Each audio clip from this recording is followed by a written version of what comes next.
বিএনপির দিক থেকে প্রথম জিনিস হলো বিএনপির এই মুহূর্তের রাজনীতিটা কি, এটা আমরা খুব পরিষ্কার না। যে কোনো দলের সুনির্দিষ্ট কতগুলি রাজনৈতিক কর্মসূচি থাকে বা রাজনৈতিক আদর্শ থাকে, সেইটা বাস্তবায়ন করার জন্য আপনার কতগুলি কৌশল তা অবলম্বন করে। তরুণরা কিছু কিছু বলা শুরু করেছে যখন রাজনৈতিকভাবে জামাত ইসলাম বিএনপিকে পরিত্যাগ করেছে। জামাত ইসলামী কৌশল হিসেবে তারা জানে আওয়ামী লীগের অনুপস্থিতিতে বিএনপির বিরুদ্ধে ভবিষ্যৎ নির্বাচনে তারা নিজেদের একক শক্তি প্রতিষ্ঠা করার চেষ্টা করবে। সেটা করতেই পারে যে কোনো রাজনৈতিক দলের, সেটা আপনার অধিকার। এখনও তারা মিন করে কথা বলে।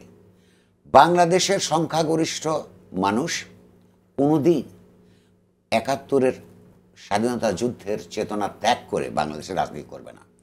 আওয়ামী লীগের বিরুদ্ধে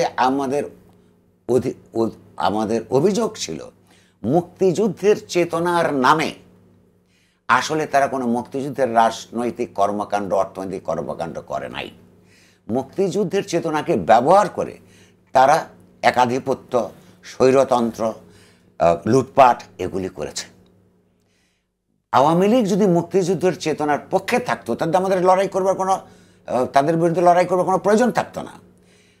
বিএনপিও এখনো বুঝতে পারছে না যে তারা ইতিহাসের দিক থেকে রাজনৈতিক যে কতগুলি বটম লাইন থাকে, সেই বটম লাইনটার উপর তারা দাঁড়াবে, নাকি এইসব নানান ধরনের কায়দা কৌশলের কথা বলে জামায়াত মার্কা, কখনো এইটা কখনো সেইটা, এইটা করে দাঁড়াবে। এটা হচ্ছে রাজনীতির দিক।